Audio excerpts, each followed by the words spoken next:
গল্প শুরুর আগে আপনাদের কাছে একটি বিশেষ অনুরোধ। আমাদের চ্যানেল দ্য ওয়ান্ডার ইন বুকশেলফকে সাবস্ক্রাইব করুন। আপনাদের সহযোগিতা এবং ভালোবাসা আমাদের একান্ত কাম্য। ধন্যবাদ।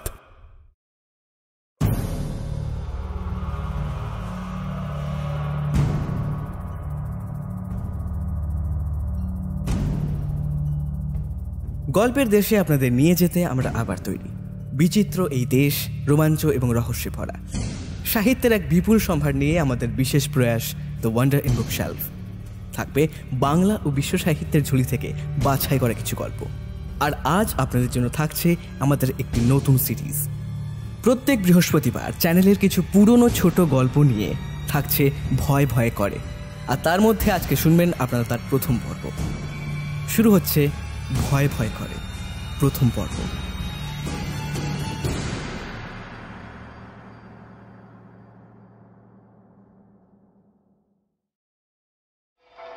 3 নম্বরের ঘর, লেখক হেমেন্দ্র কুমার রায়।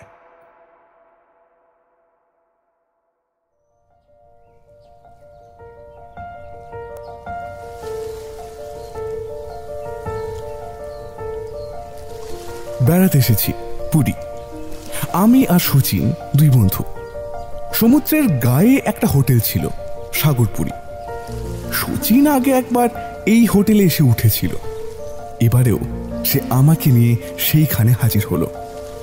কিন্তু সাগরপুরীর ম্যানেজার দুঃখ প্রকাশ করে বললেন তাঁর হোটেলের কোনো ঘরই খালি নেই। শচীন বললে, এ কি হবে না মানে? মশাই, আমি তো আপনাদের পুরনো খদ্দের। এখন এখানে যখন ঠাঁই নেই, আমাকে বাদ দিয়ে অন্য হোটেলে যেতে হবে। ম্যানেজার বললেন, আসলে স্যার, এবারকার পুজোর মরশুমে পুরীর কোনো হোটেলেই তিল ধারণের ঠাঁই নেই। সব হোটেলেরই একই অবস্থা। তাহলে উপায়? ম্যানেজার খানিক ভেবে বললেন, আপনি যখন পুরনো খদ্দের, তখন উপায় একটা করতে পারি, কিন্তু একটু কষ্ট হবে আর কি। আরে হোক কষ্ট, এই বিদেশ ভূমি চেনা জায়গা ছেড়ে আর অন্য কোথাও যেতে মন সরছে না। এই আপনি বলুন। ম্যানেজার বললেন, আমাদের রান্নাঘরের পাশে ছোট একখানা কুঠুরি আছে, সেখানে থাকতে পারবেন? শচীন বললে, আরে খুব পারবো। বেশ, তবে আসুন। একখানা কয়লা রাখবার কুঠুরির মতো খুব ছোট্ট ঘর, সমুদ্রের ধার। তবু সেখানে আলো হাওয়া ঢোকে না। তার বদলে সর্বদাই সেখানে রান্নাঘরের নানা রকম ধোঁয়া, গন্ধ আর উত্তাপ এসে ঢোকে। বৈকাল হতে না হতেই শচীনের সহ্য শক্তি নিঃশেষে ফুরিয়ে গেল। মাথা নেড়ে সে প্রচন্ড রেগে বললে, দূর দূর দূর দূর দূর, এ অসম্ভব। আমরা কেউ ইট কি পাথর নই, এখানে থাকলে নির্ঘাত মারা পড়বো। বাপরে বাপ। আমি বললুম, তাহলে কোথায় যাবে? যেখানে মানুষ থাকে। কালোবারে এই হোটেলে সবচেয়ে ভালো ঘরে আমি ছিল, আর এবারেও সেই ঘরেই থাকতে স্বাদ হচ্ছে আমার। মরতে এখনই কোনো ঘর পেলাম না। আমি বললুম, ভাইয়া, তোমার স্বাদ ওই চাঁদ ধরবার স্বাদের মতো। এ স্বাদ মিটবে না, কারণ সে ঘর এখন অন্য লোকের দখলে, বুঝলে? শচীন মাথা চুলকোতে চুলকোতে বললে, আরে সেই তো হচ্ছে সমস্যা। তো সব। তখন বেলা 5:30। উপর থেকে চা পান করবার জন্য ঘন্টার আওয়াজ এলো। শচীন উঠে দাঁড়িয়ে বললে, এই চলো তো খানিকক্ষণ ভালো ঘরে গিয়ে গায়ে জ্বালা জুড়িয়ে আসি, চলো। খাবার ঘরের জানলা দিয়ে সমুদ্রের দিকে তাকিয়ে দেখি আকাশে মেঘের পর মেঘ জমেছে। চা পান শেষ হবার আগেই সারা আকাশ মেঘের কাজলে এমন কালো হয়ে গেল যে তার ছায়ায় সমুদ্রের গাঢ় নীল রঙের এতটুকু চিহ্ন রইল না। চারিদিকে অকাল সন্ধ্যা নেমে এলো যেন। তারপরই বাজির বাজনা আর বিজলির রোশনাইয়ের সঙ্গে সঙ্গে ঝমঝম বৃষ্টি শুরু।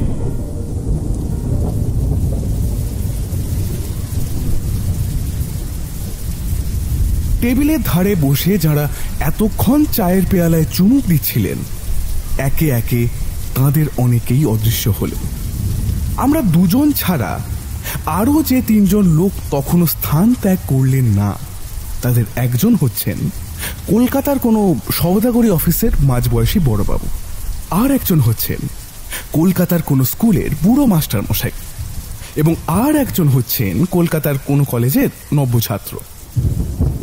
জল ঝরা অন্ধকার আকাশের দিকে তাকিয়ে আমি বললুম, তা এমনি বাদলার দিনে ভূতের গল্প বেশ জমে, কি বলেন?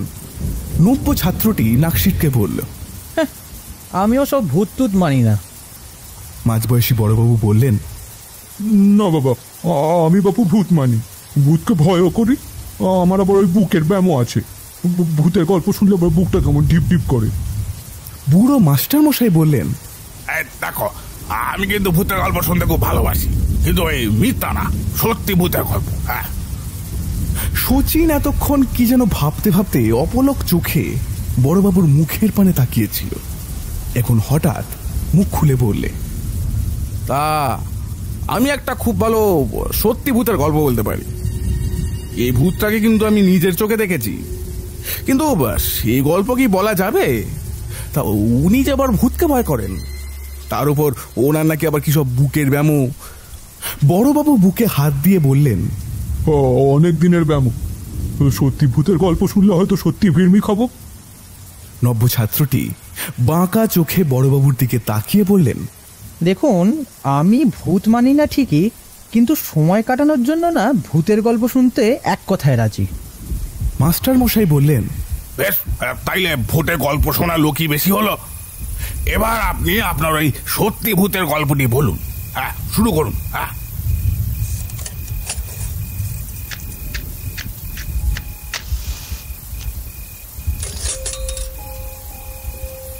চাকর ঘরে আলো জ্বেলে দিয়ে গেল। বড়বাবু হতাশ চোখে একবার সকলের মুখের পানে তাকিয়ে চেয়ার টেনে একেবারে আলোর কাছে সরে গিয়ে বসলেন। শচীন গল্প বলতে লাগলো। আকাশও তখন মেঘ বিদ্যুৎ বৃষ্টির গল্প ভালো করে জমিয়ে তুলেছে। দেখুন, গল্পের নায়ক হচ্ছে আমি, কিন্তু গল্পের ঘটনাস্থলের নাম আমি বলবো না। সত্যি ভূতের গল্পে ঘটনাস্থলের নাম বলতে নেই। তবে একটা কথা শুনে রাখুন, এই গল্পের ভূতটিকে দেখেছিলুম এই হোটেলের মতনই আর একটা হোটেলে। কি বুঝলেন? বড়বাবু চমকে উঠে বললেন, হ্যাঁ, তাই নাকি? আগে হ্যাঁ। এবার সেবারেও আমি ওই পুজোর ছুটির সময় বেড়াতে বেরিয়ে সেই হোটেলে গিয়ে উঠেছিলুম। এবার আমি যে ঘরখানি পেলুম সেখানে বেশ বড় সড়ো, তার 5টা জানলা আর ওই 2টো দরজা। ঘরখানি হোটেলের দোতলায়, আর ঠিক সিঁড়ির ডান পাশে। কি বুঝলেন? বড়বাবু বিড়বিড় করে বললেন, কি, হোটেলের দোতলায় সিঁড়ির ডান পাশের ঘর? হ্যাঁ, এবার ঘরের ভিতরকার বর্ণনাটাও একটু দিতে হবে। সত্যি গল্প কিনা? তা দক্ষিণ দিকে ছিল একখানা ওই লোহার খাট, আর একদিকে 2টো দেওয়াল আলমারি, আর একদিকে ছিল চৌকো, আয়না বসানো একটা ড্রেসিং টেবিল, তার সামনে একখানা কাঠের চেয়ার, আর সে ঘরে একখানা ইজি চেয়ারও ছিল। আর ওই দরজার মাথায় কুইন ভিক্টোরিয়ার ছবি ছাড়া আর কোনো ছবি কিন্তু ছিল না। বুঝলেন? মাস্টার মশাই অধীরভাবে বললেন, আরে দূর, ভূত কোথায় মশাই? ভূত কই? এত ঘরের বর্ণনা কেন? দেখুন, যদিও ঘটনাস্থলের নাম বললুম না, তবু ঘরের বর্ণনাটা শুনে রাখুন। তাতে বিদেশের কোনো হোটেলে এরকম ঘর দেখলে আগে থাকতেই সাবধান হতে পারবেন, তাই না? তা যা বলছিলাম এখন শুনুন। তা সে ঘরখানার ভিতরে দিনের বেলাটা আমার দিব্যি আরামে কেটে গেল, কিন্তু ঘরের ভিতরে সন্ধ্যার অন্ধকার যেই নেমে এলো, অমনি কেন জানি না আমার মনটা কেমন ছ্যাঁত ছ্যাঁত করতে লাগলো। সন্ধ্যার সঙ্গে সঙ্গে কি যেন একটা অজানা ভয় যেন পা টিপে টিপে সেই ঘরের ভিতরে এসে ঢুকে পড়ল। যেন অদৃশ্য একটা বিভীষিকা ছায়ার মতন আমার পিছনে ফিরতে লাগলো। যেন দেখা যাচ্ছে না এমন দুটো স্থির আড়ষ্ট চোখ ড্যাব ড্যাব করে আমার পানে তাকিয়ে রইল, তো তাকিয়েই রইল। এবার আমি ভীতু লোক নই মশাই, তবু কিছুতেই মন থেকে এই ভয় ভয় ভাবটা তাড়াতে পারলুম না। মনকে প্রবোধ দিল অন্য মনস্ক হওয়ার জন্য, বারবার অনেকবার চেঁচিয়ে গান গাইতে লাগলো। মন আমার কিছুতেই শান্ত হলো না। তখন তাড়াতাড়ি খাওয়া দাওয়া সেরে ঘুমিয়ে পড়ে এই অজ্ঞাত ভয়টাকে ভুলবার চেষ্টা করল। হ্যাঁ, ঘুম আমাকে সব ভুলিয়ে দিল বটে, কিন্তু বেশিক্ষণের জন্য নয়। গভীর অন্ধকারের ভিতরে হঠাৎ আমার ঘুম ভেঙে গেল। জেগে উঠেই বুঝলুম আমার ঘুম খুব একটা স্বাভাবিকভাবে ভাঙেনি। ঘরের ভিতরে একটা কিছু বিপদ এসে উপস্থিত হয়েছে, আর এই কথাটাই তখনই আমার মনে হলো।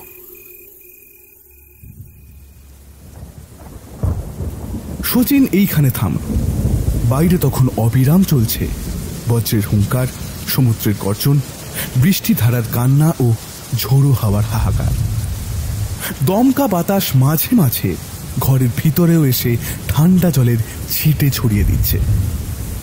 মাস্টারমশাই রুদ্ধশ্বাসে বলে উঠলেন, ও কি মশাই, এমন জায়গায় এসে থামলেন কেন? বড়বাবু দুই চোখ মুদে বললেন,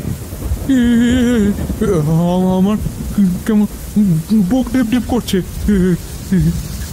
ছাত্রটি বলল, আমিও সব ভূত টুত মানি না। শচীন আবার আরম্ভ করলে, কোথাও একটা পাতা নড়া শব্দ নেই এবং রাত করছে ঝাঁঝা। আগেই বলেছি আমার ঘুম ভাঙলো গভীর অন্ধকারের ভিতরে, কিন্তু আপনারা বুঝতে পারবেন কিনা জানি না, সে অন্ধকার কিন্তু কালো অন্ধকার নয়। সে যেন একটা আলোময় অন্ধকার, কারণ বাতি জ্বলছিল না। খোলা দরজা দিয়ে একটুও চাঁদের কিরণও আসছিল না। তবু অন্ধকারের ভিতরেই বায়োস্কোপের ছবির মতো সবকিছু যেন স্পষ্ট হয়ে উঠল। ঘরের সেই ড্রেসিং টেবিলটা স্তম্ভিতভাবে দেখল। টেবিলের আয়নার সামনে আমার দিকে পিছন ফিরে চেয়ারের উপর বসে আছে একটা মানুষ। আয়নার ভিতরে তার মুখ আমি দেখতে পেল, সম্পূর্ণ অচেনা মুখ। তার নাকের তলায় দুর্গা ঠাকুরের অসুরের মতো মস্ত বড় গোঁফ, আর তার ভয়ঙ্কর দুই চোখ যেন জ্বলন্ত ভাটার মতো। তার ডান হাতে একখানা চকচকে খুর, আর সেই খুর দিয়ে নিজের গলা সে নিজেই কাটছে। হঠাৎ ফিনকি দিয়ে রক্ত ছুটল, আর সঙ্গে সঙ্গে সেই ভয়ানক দৃশ্যটা আবার মিলিয়ে গেল। আবার চারিদিকে ঘোর অন্ধকার, এবং সেই অন্ধকারে এবার আমি যেন কার পায়ের শব্দ পেল।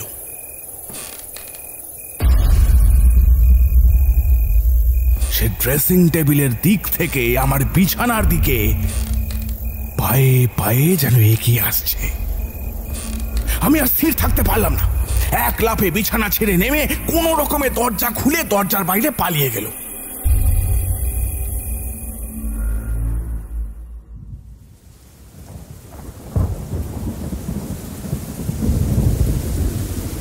পরের দিন সকালে খোঁজ খবর নিয়ে জানলুম সেই হোটেলের ওই ৩ নম্বর ঘরে একজন লোক আত্মহত্যা করেছিল। কিন্তু হোটেল ম্যানেজার আমার কাছে কোনো মতেই সে কথা প্রকাশ করলেন। এবার হঠাৎ বড়বাবু চেয়ারের ওপর আর হয়ে পড়ে হাঁপাতে হাঁপাতে চি করে বললেন, আমার বুক টিপ টিপ করছে, বুক টিপ টিপ করছে।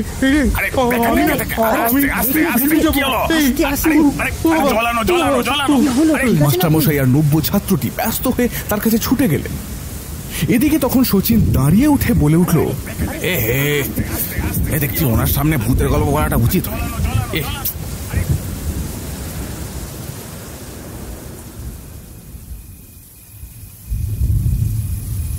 রাত তখন 9:30। আমি আর শচীন আমাদের অন্ধকূপে বসে আছি। এমন সময় হোটেলের একটা চাকর এসে আমাদের হাতে এক টুকরো কাগজ দিয়ে বললে, এটা ম্যানেজার বাবু দিলেন। কাগজে ম্যানেজার বাবু লিখেছেন হোটেলের 3 নম্বর ঘর হঠাৎ খালি হয়ে গেছে। আপনারা যদি ইচ্ছে করেন তাহলে 3 নম্বরের ঘরে উঠে আসতে পারেন। শচীন দুষ্টুমির হাসি হাসতে হাসতে বললে, আমি আগেই জানতাম। আমি আশ্চর্য হয়ে বললুম, কেমন করে?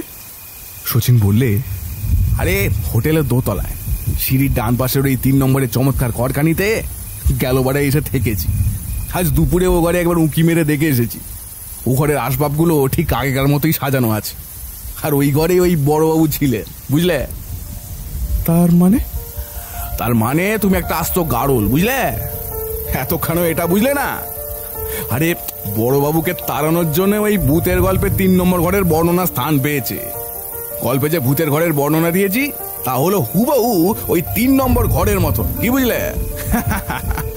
তাহলে তোমার সত্যি ভূতের গল্পটা কি আবার একেবারে গাঁজা করি?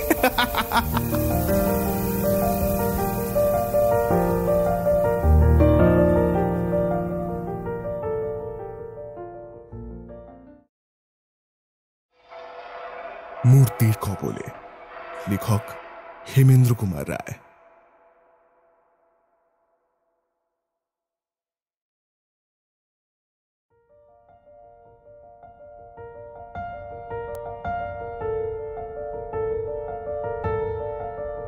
সরকারি কাজে বিদেশে থাকি, ছুটি নিয়ে দেশে ফিরছি।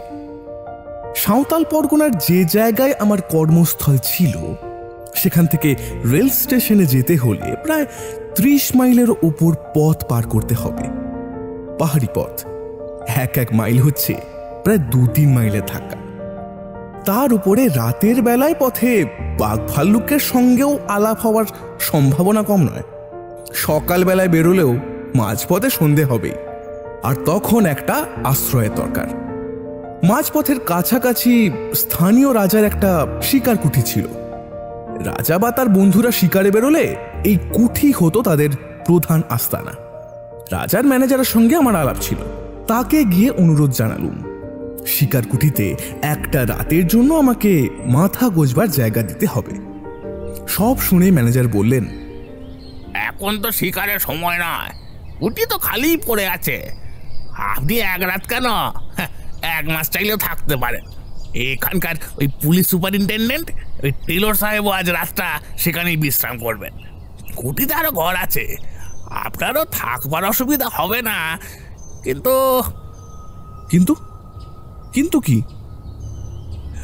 আপনি সেখানে রাত কাটাতে পারবেন কি?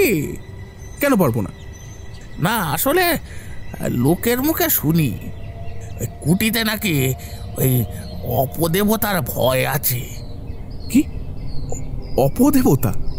হ্যাঁ, অপদেবতা ছাড়া আর কি বলবো। কুটির পাশেই শালবনের ভেতর ওই সাঁওতালের এক ভুতুরে দেবতা আছে। সেই দেবতা নাকি ভূতের রাজা। তার ভয়ে সাঁওতালরা পর্যন্ত সন্ধ্যার পর ও পাড়া মারায় না। তারা বলে ওই তাদের দেবতা নাকি রাত্রিবেলায় ওই কোঠির ভেতরে ঘুমোতে আসে। আমি হো হো করে হেসে উঠে বললুম, বেশ তো, মানুষ হয়ে দেবতার সঙ্গে রাত্রিবাস করব, এটা তো মস্ত পুণ্যের কথা।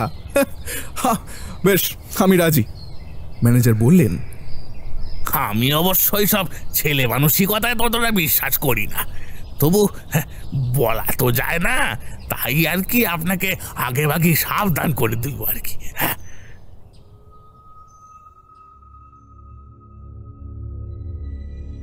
যথা সময়ে ডুলিতে চড়ে রওনা হয়ে সন্ধ্যের কিছু আগেই শিকার কুঠিতে পৌঁছলুম। ডুলি বেয়ারা বলে গেল মাইল 3 তফাতে একটা গাঁয়ে গিয়ে তারা আজকে রাতটা কাটাবে, আর কাল সকালে আবার ডুলি নিয়ে আসবে। কুঠির বারান্দায় একখানা বেতের চেয়ারে বসে টেলর সাহেব তামাকের পাইপ টানছিলেন। সাহেবের সঙ্গে আমারও বেশ পরিচয় ছিল। আমাকে দেখে সাহেব বললেন, আরে এই যে গুপ্ত যে, তুমি কোথায় যাচ্ছ? এই ছুটি নিয়ে দেশে ফিরছি। আপনি? আমি তো হোমে যাচ্ছি। তা তুমি কি আজ এখানে থাকবে নাকি? হ্যাঁ সাহেব। বাহ বাহ বাহ, বেশ বেশ, ভালোই হলো। তাহলে দুজনে একসঙ্গে রাত কাটানো যাবে, কি বলো? হ্যাঁ, 2 জন কি বলছেন সাহেব? 3 জন। সে আবার কি? 3 জন আবার কি? ও, তুমি কি আমার আরদালির কথা বলছো নাকি? ওকে আমি মানুষের মধ্যেই গণ্য করি না। আরে না সাহেব, আপনার আরদালির কথা বলছি না।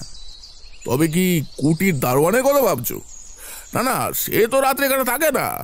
না না, আমি দারোয়ানের কথা বলছি না। আপনি কি শোনেননি সাহেব, সাঁওতালদের এক দেবতা রাত্রে আমাদের সঙ্গী হতে পারেন? টেলর হেসে বললে, হ্যাঁ শুনেছি বটে, তা সে রূপকথার আমি এক বর্ণ বিশ্বাস করিনি। তো তুমি করো নাকি? হ্যাঁ, করলে একলার এখানে রাত কাটাতে আসি। টেলর পাইপে 3-4টে টান মেরে বললে, দেখো গুপ্ত, সাঁওতালদের এই দেবতাকে আমি দেখেছি, মানে তার মূর্তি দেখেছি।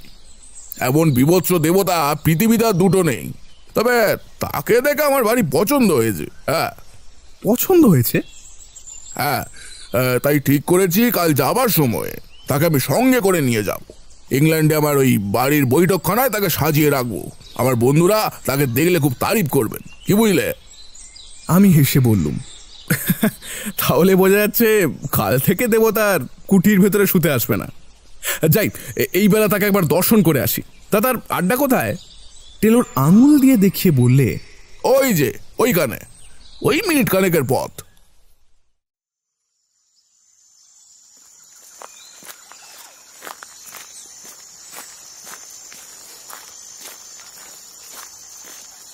পায়ে পায়ে এগিয়ে গেলুম।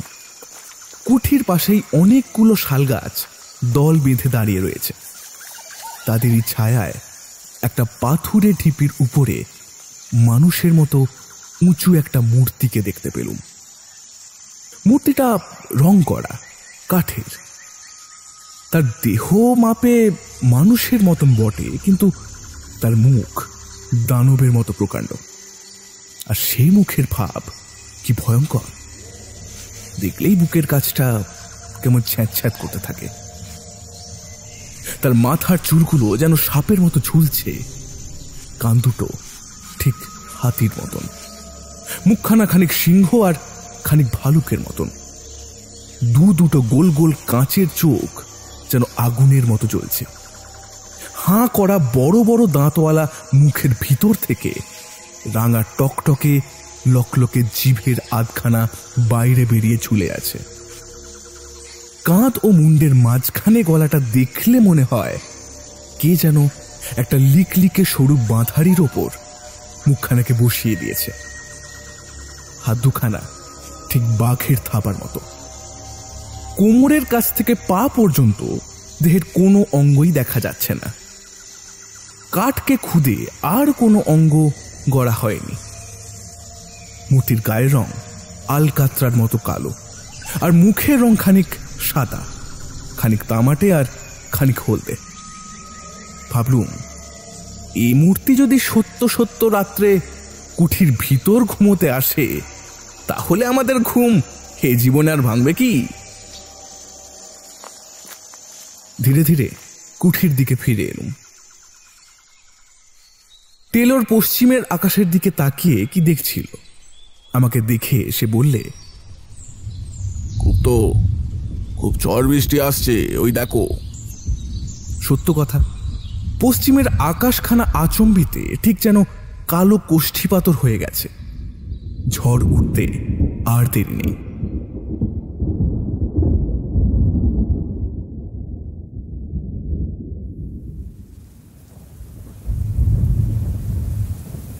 ঝড় এসে সমস্ত অরণ্যকে জাগিয়ে দিয়ে গেছে।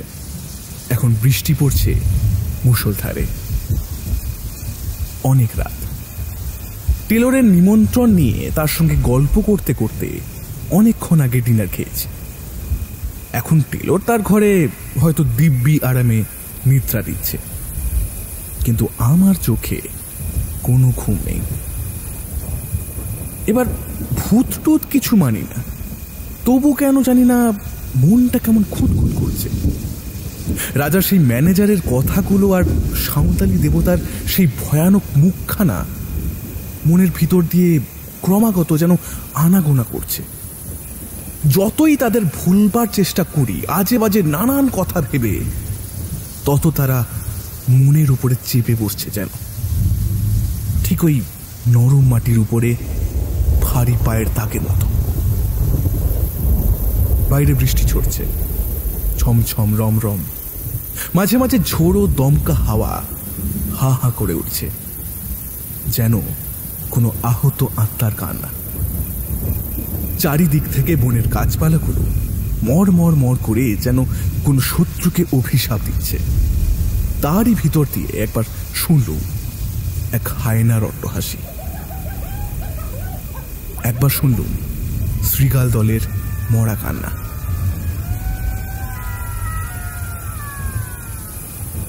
তারপর শুনলুম বাঘের গর্জন।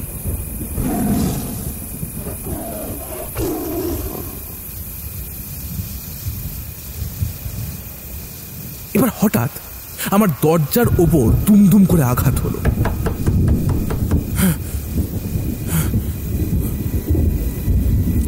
ধর্মর করে আমি বিছানার উপরে উঠে বসলাম। তবে কি সে আসছে?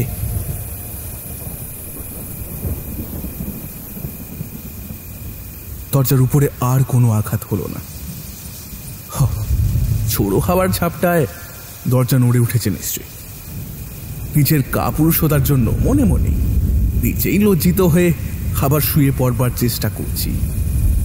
আর ঠিক এমনি সময় বাহির থেকে ক্ষণক্ষণে এক ঝাঁঝালো গলায় একটা গান শুনলুম।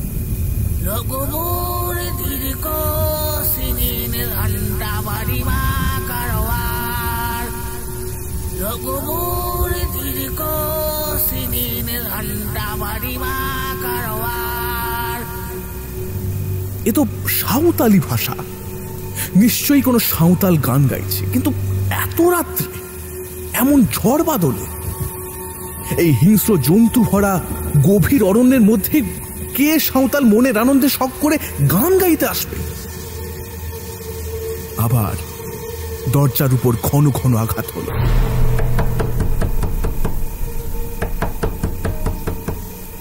এবারে আরো জোরে। আমার সমস্ত শরীর এবার রোমাঞ্চিত হয়ে উঠল। এ তো ঝড়ের ধাক্কা নয়, এ যে সত্য সত্যই কেউ দরজা ঠেলছে। তবে কি সে এসেছে? তবে কি সেইখানে সত্যি ঘুমোতে এসেছে? আবার গান শুনি। এবারে আমার খুব কাছে, একেবারে কুঠির বারান্দার উপরে সেই তীব্র ক্ষণক্ষণে গলার গান।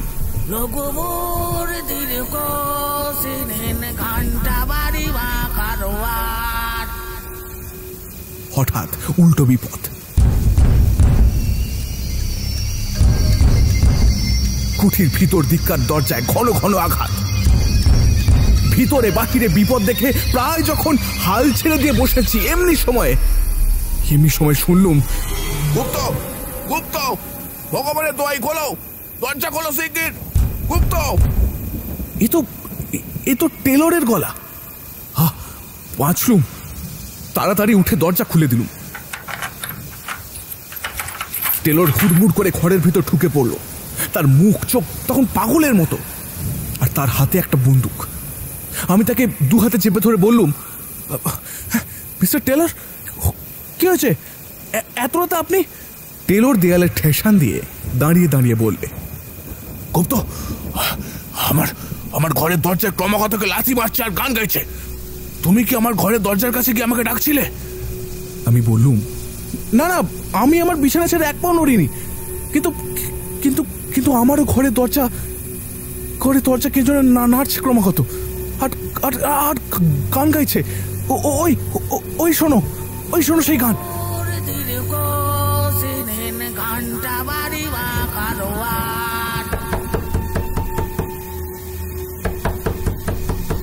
দুমদাম করে আমার ঘরের দরজায় আবার দুবার প্রচন্ড আঘাত হল, আর সঙ্গে সঙ্গে সেই গান।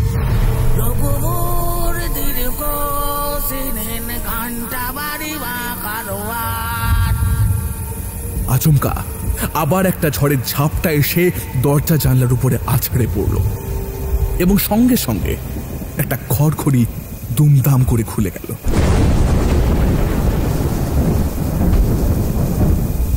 বিদ্যুতের আলোকে আমি স্পষ্ট দেখলুম বারান্দার উপরে কার একটা জীবন্ত ছায়া মূর্তি দাঁড়িয়ে রয়েছে। কে কি সেই যে প্রতি রাতে এখানে ঘুমোতে আসে? আমার মাথার চুলকুনে যেন খাড়া হয়ে উঠল। এবার টেলরের বন্দুক দ্রুম করে গর্জে উঠল, আর সঙ্গে সঙ্গে ছায়ামূর্তিটা সাঁত করে বারান্দার একপাশে আমাদের চোখের আড়ালে সরে গেল। টেলর চেঁচিয়ে উঠল, গুপ্ত, জানালাটা বন্ধ করে দাও, জানালা বন্ধ করে দাও। আমার পা চলতে চাইছিল না, কিন্তু পাছে টেলর মনে করে বাঙালি কাপুরুষ। সেই ভয় নিজেই সমস্ত দুর্বলতাকে দমন করে আমি জানলার পাল্লা দুটো আবার বন্ধ করে দিল।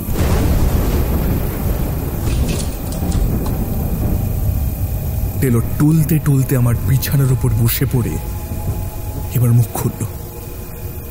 গুপ্ত, কিছু মনে করো না, আমি আজ তোমার বিছানাতেই তোমার সঙ্গেই রাত কাটাবো। বাইরে আরো একবার কি সেই গান গাইল।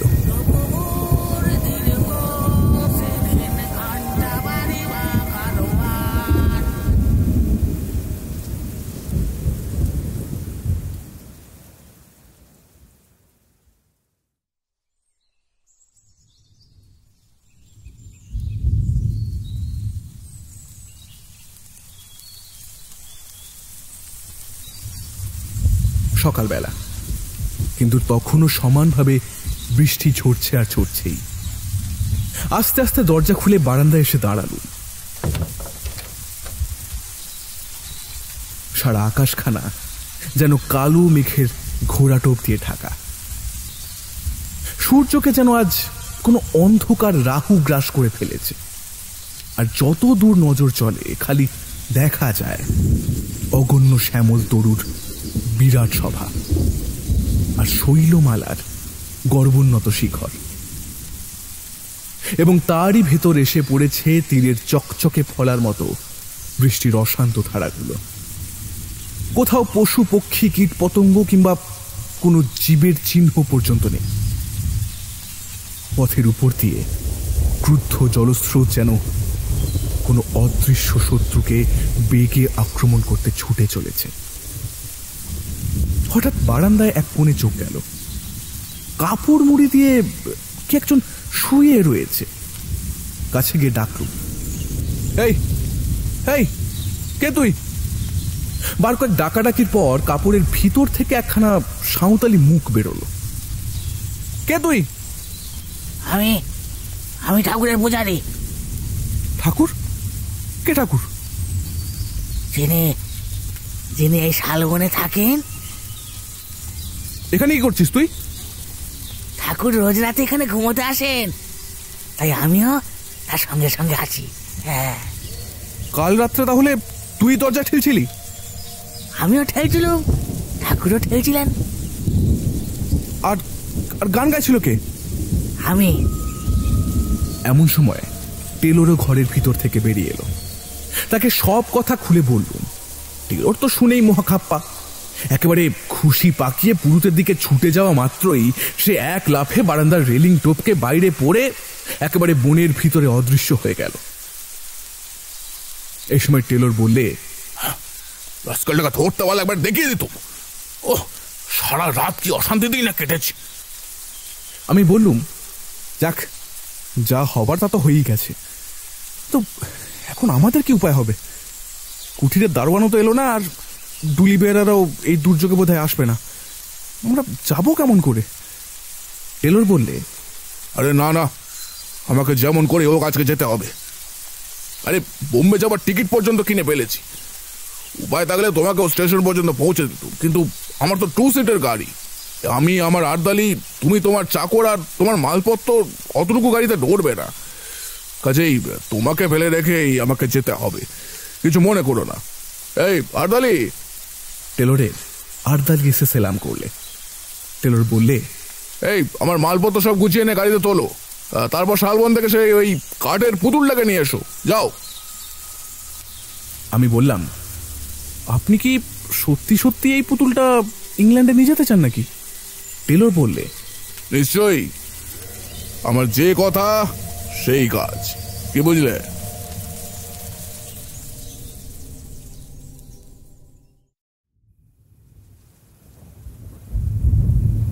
আবার রাত হলো, বৃষ্টি এখনো থামেনি। আমি এখনো কুঠিতে বন্দি হয়ে আছি। টেলর চলে গেছে এবং যাবার সময়ে সাঁওতালদের ভূতের রাজাকেও সঙ্গে করে নিয়ে গেছে। সে আর এই কুঠির ভেতরে ঘুমোতে আসবে না। কিন্তু সেদিনও চোখে ঘুম আসছিল না। এখানে ইংরেজি নভেল বের করে পড়তে বসল। প্রায় ঘন্টা 3 পরে একটা তন্দ্রার আবেশ এলো। আলোটা কমিয়ে দিয়ে শয়নের উপক্রম করছি এমন সময় বাইরের সিঁড়ির উপরে আওয়াজ হলো, ঠক ঠক ঠক।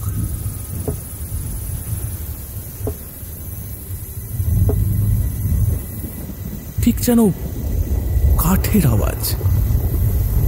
ঠক ঠক করতে করতে আওয়াজটা আমার ঘরের ঠিক কাছ বরাবর এলো।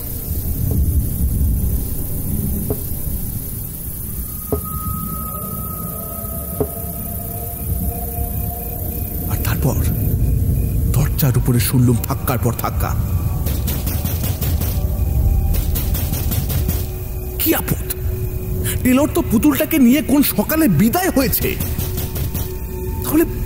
তাহলে এ আবার কে জ্বালাতে এলো? নিশ্চয়ই সেই সাঁওতাল পুরুত বেটা। সে হতভাগায় রোজ রাত্রে এইখানে আরাম করে ঘুমোয় আর চারিদিকে রটিয়ে দেয় যে এই কুঠির ভিতরে নাকি ভূতের রাজা শুতে আসেন।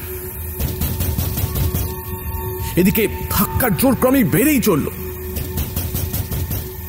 একবার ভাবলুম দরজা খুলে পুরুতটাকে লাথি মেরে তাড়িয়ে দিই। তারপর মনে হলো সে কাজ ঠিক হবে না। এই দুর্যোগে বিজন জঙ্গলের ভিতরে রাতে একলা আছি, যদি কোনো দুষ্ট লোক কুমতলব এসে থাকে। বন্দুকটা নিয়ে দরজার কাছে গিয়ে দাঁড়ালুম। দরজার এক জায়গায় একটা ছেঁদা ছিল। বন্দুকের নলটা সেখানে রেখে চেঁচিয়ে বললুম, কে আছো? চলে যাও, নইলে এখন এই বন্দুক ছুড়ব। কোনো জবাব নেই। দরজার উপরে ধাক্কাও থামল না।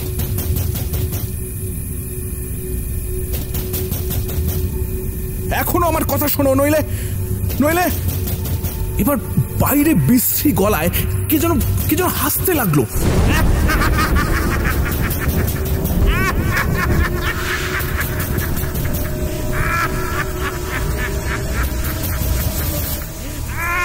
আমি বন্দুকের ঘোড়া টিপলুম, আর সঙ্গে সঙ্গে দরজার উপরে ধাক্কাও থেমে গেল। ঠক ঠক করে একটা আওয়াজ ঘরের কাছ থেকে যেন দূরে সরে যেতে লাগলো। তারপর আবার কুঠির সিঁড়ির উপরে শব্দ শুনল, ঠক ঠক ঠক।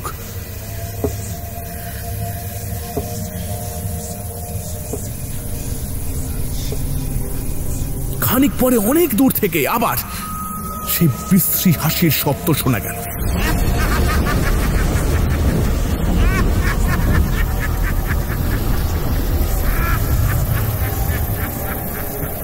সে হাসি অমানসিক, যেন যেন শরীরে রক্ত জল করে দেয়।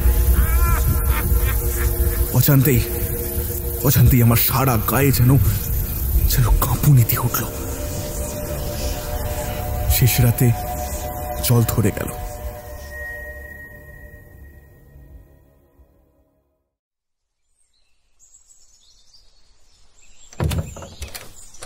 সকালে দরজা খুলতেই কাঁচা সোনার মতো কচি রোদ এসে ঘরখানা যেন হাসিতে ভরিয়ে তুললে।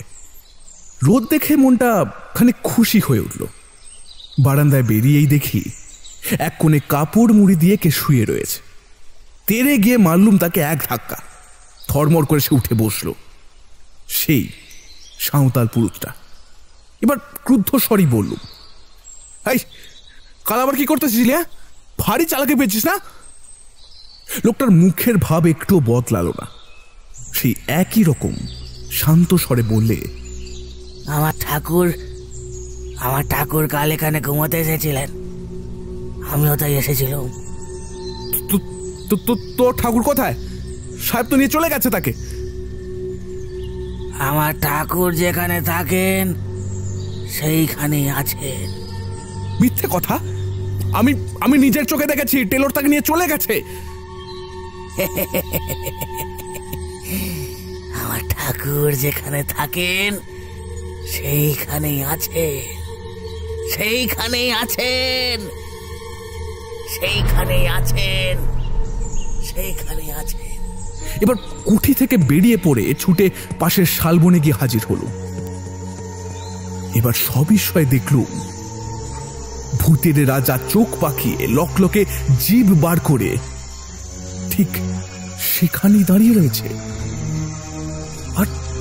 আর ওটা কি? মূর্তির পেটের ওপরে একটা গর্ত, ঠিক যেন বন্দুকের গুলির দাগ। গর্তের চারপাশে রক্ত জমাট হয়ে আছে। মূর্তির আরো নানা জায়গাতে রক্তের চিহ্ন। তবে কি আমার বন্দুকের গুলিতেই?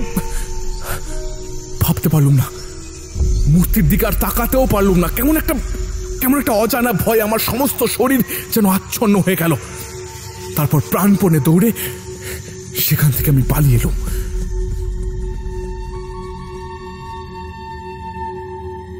কলকাতায় ফিরে এসেই খবরের কাগজে এই বিবরণ পড়ল। সাঁওতাল পরগনার police superintendent mister J Taylor কাজ হইতে অবসর লইয়া বিলাত যাইতেছিলেন, কিন্তু পথের মধ্যে এক বিপদে পড়িয়া খুব সম্ভব তিনি প্রাণ হারাইয়াছেন। স্থানীয় জঙ্গলের ভিতরে তাহার মোটর গাড়ি পাওয়া গিয়াছে। মোটরের উপরে, ভিতরে ও চারপাশে চাপ রক্তের দাগ। কিন্তু মিস্টার টেলর ও তাহার আর্দালির কোনো সন্ধান পাওয়া যাইতেছে না।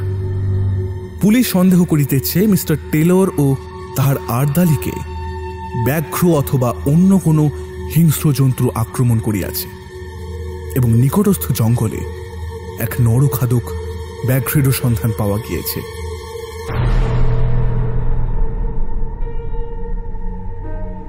সেই ভুতুড়ে মূর্তির গায়ে যে রক্তের দাগ লেগেছিল, তাহলে সে রক্ত হচ্ছে হতভাগা টেলরের আর তার আর্দালির গায়ে রক্ত। এবং সেই সাঁওতাল পুরুতি নিশ্চয়ই কোনো গতিকে খবর পেয়ে ভূতের রাজাকে আবার শালবনে ফিরিয়ে এনেছিল। মনকেই বলে প্রবোধ দিলুম বটে, কিন্তু প্রতিজ্ঞা করলুম শিকার কুঠিতে আর কখনো আমি রাত্রিবাস করব না।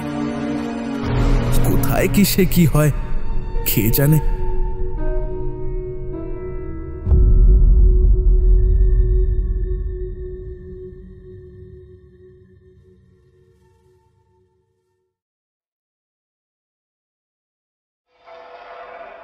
আনাড়ি ভূত, লেখক H.G. Wells।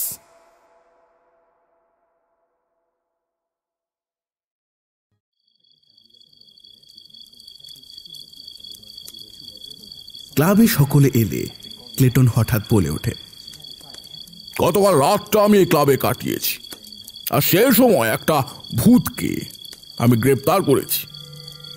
ভূতের কথা শুনে সকলে কৌতূহলী হয়ে ওঠে। সকলে ক্লেটনকে ঘিরে ধরে, পুরো ব্যাপারটা বলতে অনুরোধ জানায়। কেউ কেউ ব্যাপারটা নিয়ে পরিহাস করে, সবটাই যে ডাহা বানানো মিথ্যে কথা সে কথা বলতেও ছাড়ে না। ক্লেটন তাদের কোনো কথা গায়ে মাখে না, খালি বলে, আপনারা সকলেই বেশ ভালো করেই জানেন আমি ভূত টুত বিশ্বাস করতাম না, কাজেই ব্যাপারটা বেশ ভাববার বিষয় হয়ে দাঁড়িয়েছে। কি? ক্লাবের সদস্যদের মধ্যে একজন অযথা ভূমিকা না বাড়িয়ে আসল ঘটনা বলতে অনুরোধ জানায় ক্লেটনকে। ক্লেটন দীর্ঘ নিঃশ্বাস ফেলে বলে, হ্যাঁ বলছি, আমার সঙ্গে ওই ভূতের যখন দেখা হয় তখন বেচারার খুবই শোচনীয় অবস্থা। এবার ভূত যে কাঁদতে পারে তা আমার জানা ছিল না। ক্লেটন একটা চুরুট ধরিয়ে বেশ আয়েশ করে বসে।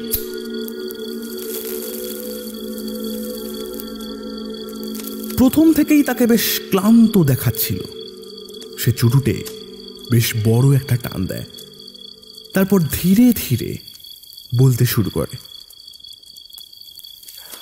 আমরা সাধারণত যেসব ভূতের কথা বলি তারা সবসময় ওই একই জায়গায় খুরখুর করে, লোকেদের ভয় দেখায়। আর আমার দেখা ভূতটা কিন্তু সে বিভাগে পড়ে না, সে ছিল অন্য রকমের। কথা কটা বলে ক্লেটন ক্লাব ঘরের চারিদিকে একবার চোখ বোলায়, তারপর চুরুটে আরেক টান দিয়ে আবার শুরু করে। ভূতটাকে প্রথমে আমি দেখতে পাই, কেননা সে আমার দিকে পিছন করে দাঁড়িয়েছিল। ওর দেহটা কিরকম যেন স্বচ্ছ সাদাটে, তাছাড়া ওই দেহটা ভেদ করে দূরের জানলার আলো আমি ভালো করেই দেখতে পাই। ওর হাব ভাব আমার ঠিক সুবিধের মনে হয় না, মনে হয় কিছু একটা করার তার ইচ্ছে, কিন্তু কি যে করবে তা ভেবে পাচ্ছে না। কাঠের দেওয়ালে এক হাত দিয়ে ভর করে খালি দাঁড়িয়ে আছে, আর এক হাত মুখের কাছে নিয়ে এসে নাড়াচ্ছে। ক্লেটন থামার সঙ্গে সঙ্গে স্যান্ডারসন নামে এক সদস্য বলে ওঠে, তা ভূতটার চেহারা কিরকম ছিল? ক্লেটন চুরুটে টান দেয়, মুখের ধোঁয়া ছাড়তে ছাড়তে বলে, তা বলতে গেলে বেশ রোগাই ছিল, লম্বায় বেটে কাটো বললেও ভুল হয় না। মাথায় ওই কদম ছাটের চুল, কান দুটো স্বাভাবিক নয়, কাঁধ দেহের তুলনায় খুবই সরু, আর ওই গায়ে ছিল কলার দেওয়ার রেডিমেড জ্যাকেট, পরনে ছিল হাঁটু ছেঁড়া বেশ ডোলা প্যান্ট। এবার প্রথমে আমি নিঃশব্দেই দোতলায় উঠি। আমার পায়ে হালকা চটি ছিল, কিন্তু হাতে কোনো আলো ছিল না। এবার সিঁড়িতে ওঠার সঙ্গে সঙ্গেই ওকে খুব ভালো করে আমি দেখতে পাই। দাঁড়িয়ে পড়ি, তারপর খুব ভালো করে ভূতটাকে লক্ষ্য করি। সে সময় অবশ্য আমি বিন্দুমাত্র ভয় পাই না, বরঞ্চ আমার কৌতূহল আরো বেড়ে যায়। মনে মনে ভাবি, বিগত 25 বছর ধরে আমি ভূতের অস্তিত্বকে অস্বীকার করে এসেছি, আর এই বয়সকালে একে দেখা সৌভাগ্য হলো। এবার এক সময় ভূতটাও আমাকে দেখতে পায়, আর সঙ্গে সঙ্গে আমার দিকে ঘুরে দাঁড়ায়। এবার ভূতটাকে আরো ভালোভাবে দেখার সুযোগ পাই আমি। ভূতটাকে অপরিণত বয়স্ক বলেই মনে হয়। নাকমুখ ইত্যাদি বেশ সুন্দর নয়, ঠোঁটের ওপরে সবে ওই খোঁচা খোঁচা দাড়ি গোপ। এবার ভূতটাও বেশ ধৈর্য সহকারে আমাকে দেখে, ভূতের করণীয় কর্তব্য ব্যাপারে সজাগ হয়। সে বেশ সোজা হয়ে দাঁড়ায়, নিয়ম অনুসারে মাথাটা সামনের দিকে এগোয়, তারপর লম্বা লম্বা হাত দুটো দেহের দুপাশে ঝুলিয়ে দেয়, তারপর মুখটা খুলে খুব মৃদু একটা শব্দ করে, তারপর পায়ে পায়ে আমার দিকে এগোতে থাকে। এবার আমি কিন্তু বিন্দুমাত্র ভয় পাই না, কেননা তখন আমি সদ্য নেশা করেছিলাম। নেশার ঝোঁকেই বলা যায় যে উল্টে আমি ভূতটাকে বেশ জোরেই ধমক দিই, বলি, এই বোকার মতো চিৎকার করো না, তোমার তোমার ডেরা তো এখানে নয়, এখানে এসে শুধু শুধু ঝামেলা করছো কেন? হ্যাঁ। এবার আমার ধমককে ভূতটা বেশ জড়সড় হলো, আগের মতো নাকি সুরে ওই ও করে মৃদু চিৎকার করলো। আর সঙ্গে সঙ্গে আমি ওকে আবার প্রশ্ন করি, এই এই তুমি যে এখানে বেশ আয়েশ করে দাঁড়িয়ে রয়েছ, তুমি কি এই ক্লাবের মেম্বার? মেম্বার ছাড়া এই ক্লাবে প্রবেশ করা দণ্ডনীয় অপরাধ। এছাড়া আমি যে ভূতটাকে কেয়ার করি না তা বোঝানোর জন্যই আমি ওই ছায়া সর্বস্ব দেহের একটা কোণের ভিতর দিয়ে দোতলার মোমবাতি জ্বালাতে চেষ্টা করি। একবার বারান্দায় যাই, তবে ভূতটার উপর আমি আমার নজর সরাই না। আবার দ্বিতীয়বার প্রশ্ন করি, কি হলো? আমার প্রশ্নের জবাব কিন্তু আমি পাইনি। কে? এবার ভূতটা আমার প্রশ্নের হোক কিংবা আমার বেপরোয়া ভাব দেখে হোক বারান্দার চলাফেরার যথেষ্ট পথ রেখে একপাশে দাঁড়ায়, তারপর বিষণ্ণভাবে বলে, না, আমি আপনাদের ক্লাবের মেম্বার নই, তবে আমি হলাম একজন ভূত। আসলে ভূতটা আমাকে ভয় পাওয়াতে চাইছিল। আমিও বেপরোয়া ভাব দেখাই, বলি, এই মেম্বার ছাড়া ক্লাবে ঘোরাফেরা খুব নিন্দনীয়। তাহলে কি তুমি ক্লাবের কোনো সদস্যের সঙ্গে দেখা করতে এসেছ? কে? অবশ্য আমাকে প্রত্যেকটা কথা খুবই হিসেব করেই বলতে হচ্ছিল, পাছে ভূতটা আমার মনের দুর্বলতার কথা টের পেয়ে যায়। অতি কষ্টে আমি একটা মোমবাতি জ্বালি।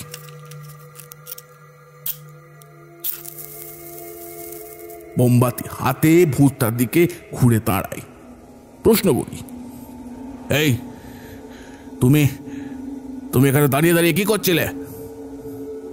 মোমবাতির আলোয় ভূতটা একটু ভ্যাবাচাকা হয়, তারপর সুবোধ বালকের মতো মাথা নিচু করে দাঁড়িয়ে থাকে, পরে আস্তে আস্তে বলে, প্রকৃতপক্ষে আমি এসেছি মানুষদের ভয় দেখাতে। ভূতের কথায় আমার একটু কৌতূহল জাগে। আবার প্রশ্ন করি, এ বুদ্ধিটা তোমাকে কে দিল? ভূতটা আমতা আমতা করে বলে, আমি একজন ভূত। ভূত সবসময় জীবন্ত মানুষদেরই ভয় দেখায়।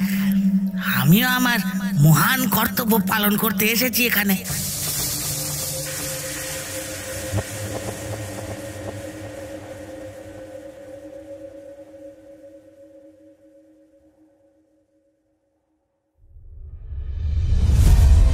শুনছেন আজকের গল্প H.G. ওয়েলসের লেখা আনাড়ি ভূত। এখনো যারা আমাদের চ্যানেলে নতুন বা যারা চ্যানেল সাবস্ক্রাইব করেন তাদের অনুরোধ জানাই, চ্যানেলের নিয়মিত গল্প পেতে আজই সাবস্ক্রাইব করুন এবং বেল নোটিফিকেশনটি অন করে রাখুন। আপনাদের এই ছোট্ট একটা কাজ আমাদের অনেক সাহায্য করে। বেশ, তবে গল্পের বাকি অংশটি এবার উপভোগ করুন।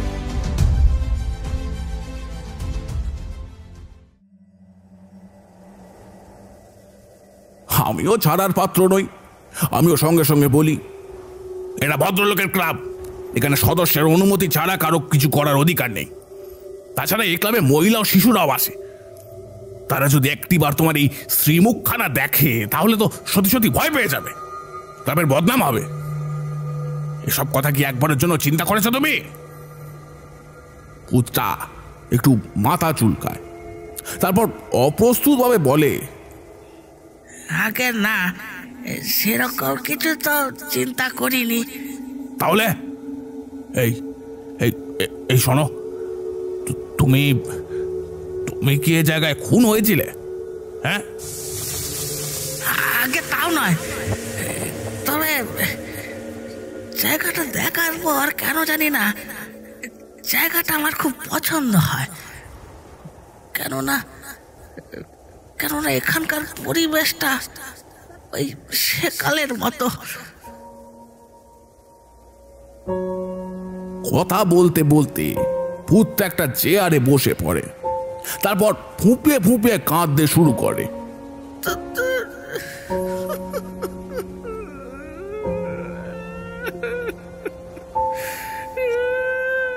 আমি এবার ভূতটার কাছে যাই, একটু নরম স্বরেই বলি, এ কি হচ্ছে? এভাবে কাঁদলে কি সমস্যার সমাধান হবে? কথা বলতে বলতে অভ্যাসবশত ভূতের পিঠে হাত দিতে চাই, কিন্তু আমার হাতটা ভূতের ছায়া শরীর ভেদ করে নিচে নামে। আমার সমস্ত শরীরে তখন শিহরণ অনুভব করি। আমি কয়েক পা পিছিয়ে আসি, তারপর ওকে সাহায্য করার জন্য আমিও হাত দুটো দিয়ে বিভিন্ন ভঙ্গি করতে শুরু করি।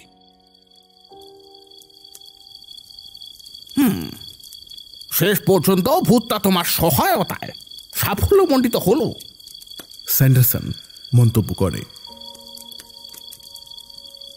তুমি ঠিকই ধরেছ স্যান্ডারসন। অতি কষ্টে ভূতটার মনোবল ফিরিয়ে আনি, ওকে একরকম জোর করেই দাঁড় করাই, নানা রকম ভঙ্গি ভূতটাকে দেখাই। ভূতটা মনোযোগ দিয়ে আমার নানান ভঙ্গি দেখে, পরে বলে, আপনাকে দেখে আমি খুব বেশা ভালো হয়ে পড়ছি। অগত্যা আমি ভূতটার দিকে পিছন ফিরে দাঁড়াই আর আয়নার মাধ্যমে ওর উপরে লক্ষ্য রাখি। আমাকে পিছনে ফিরতে দেখে ভূতটা সঙ্গে সঙ্গে নানান রকম ভঙ্গি করতে শুরু করে। এক সময় শেষ ভঙ্গিতে দাঁড়ায়, অর্থাৎ সোজা হয়ে দাঁড়িয়ে নিজের হাত দুটো দুপাশে ছড়িয়ে দেয়। কথা বলতে বলতে ক্লেটন ভূতের সেই ভঙ্গিটা নিজে করে দেখায়, আর সঙ্গে সঙ্গেই ভূতটা নিমেষের মধ্যে অদৃশ্য হয়ে যায়। ঠিক সেই সময় ক্লাবের ঘড়ি সশব্দে রাত 1টা ঘোষণা করে। এতক্ষণ ইভ্যান্স চুপ করেছিল, সে এবার প্রশ্ন করে, তারপর তুমি কি করলে ক্লেটন? তারপর আর কি করব? ততক্ষণে আমার নেশা কেটে গেছে। আমি ঘুমিয়ে শরীরটাকে চাঙ্গা করতে চেষ্টা করি। ক্লেটনের বক্তব্য সকলে বিশ্বাস করতে পারে না, বিশেষ করে প্রাচীন ও বর্তমান স্থাপত্য বিষয়ে গবেষক স্যান্ডারসন ভূতের দেহের ভঙ্গিগুলো বিশ্বাস করে না। ক্লেটনকে ও ভঙ্গিগুলো আবার দেখাতে বলে। অন্য সদস্য ইভ্যান্স বাধা দেয় আর বলে, না, তার কোনো প্রয়োজন নেই, কেননা ওসব ভঙ্গি করতে গিয়ে ক্লেটনের যদি কোনো ক্ষতি হয় তাহলে আমরা নিশ্চয়ই সহজভাবে সেটা মেনে নিতে পারবো না। অন্য সদস্য উইস ইভ্যান্সকে সমর্থন জানায়, তবু ক্লেটন ফায়ারপ্লেসের সামনে দাঁড়ায়। অল্প সময় নিজের পায়ের দিকে তাকিয়ে কি যেন চিন্তা করে, পরে তার হাতজোড়া সমান্তরালভাবে সামনের দিকে এগোয়। দেহের বিভিন্ন ভঙ্গিমা করার পর স্যান্ডারসন বলে ওঠে, বাহ, ভূতের কাছ থেকে বেশ মোটামুটি ভঙ্গিমায়ত্ত করেছ, কিন্তু তুমি যতগুলো ভঙ্গিমার কথা বলেছিলে, কই শেষের ভঙ্গিটা তো তুমি করনি ক্লেটন। ক্লেটন হাসে, বলে, আমি জানি, তবে ওই ভঙ্গির পরেই ভূতটা অদৃশ্য হয়েছিল। তবু স্যান্ডারসন ছাড়ার পাত্র নয়। বিজ্ঞানের যুগে এ জাতীয় মনের দুর্বলতাকে পরিহাস করে সে। অন্যান্যদের অমত সত্ত্বেও ক্লেটন আবার নতুন করে ভূতের অদৃশ্য হওয়ার ভঙ্গিগুলো দেখাতে শুরু করে। একসময় সবকটা ভঙ্গি করে ক্লেটন স্থির হয়ে দাঁড়ায়। ক্লেটন যে মজার গল্প তৈরি করেছে সে সন্দেহ আর থাকে না। সকলে যখন ব্যাপারটা নিয়ে হাসাহাসি করছে ঠিক তখন ক্লেটনের মুখমণ্ডল পাল্টাতে শুরু করে। তার চোখ মৃতের মতো স্থির হয়েছে, শরীরটা শক্ত হয়ে গেছে, পাথরের মতো হলেও অল্প অল্প তুলতে থাকে সে। তারপরে হঠাৎ একই সঙ্গে ঘরের চেয়ার, আসবাবপত্র ইত্যাদি আপনা আপনি মেঝেতে আছড়ে পড়তে শুরু করে। সকলে ব্যস্ত হয়, ভয়ও পায়। ক্লেটনের দেহটা দাঁড়ানো অবস্থায় মাটিতে আছড়ে পড়ে, ওঠার কোনো লক্ষণই দেখা যায় না। ইভ্যান্স সঙ্গে সঙ্গে ছুটে গিয়ে ক্লেটনকে ধরে। ক্লেটন, ক্লেটন, ক্লেটন, কি হলো তোমার? Clayton, Clayton. অল্প সময় ক্লাবের অন্য কোনো সদস্যই কথা বলতে পারে না, সকলেই হক চুকিয়ে যায়।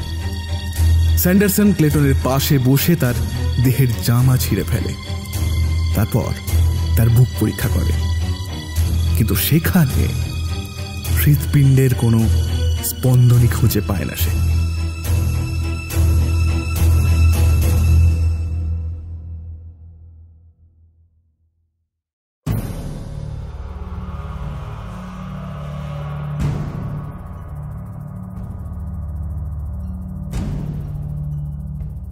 শুনলেন the wonder in bookshelf presents ভয় ভয় করে সিরিজের প্রথম গল্প। এরকম আরও গল্প শুনতে আজই সাবস্ক্রাইব করুন আমাদের চ্যানেল এবং বেল নোটিফিকেশনটি অন করে রাখুন, এবং তার সাথে আপনাদের মতামত আপনারা কমেন্ট করেও জানান। থ্যাংক ইউ সো মাচ আজকের গল্প শোনার জন্য। আশা করি খুব ভালো লেগেছে। দেখা হচ্ছে আবার পরের সপ্তাহে।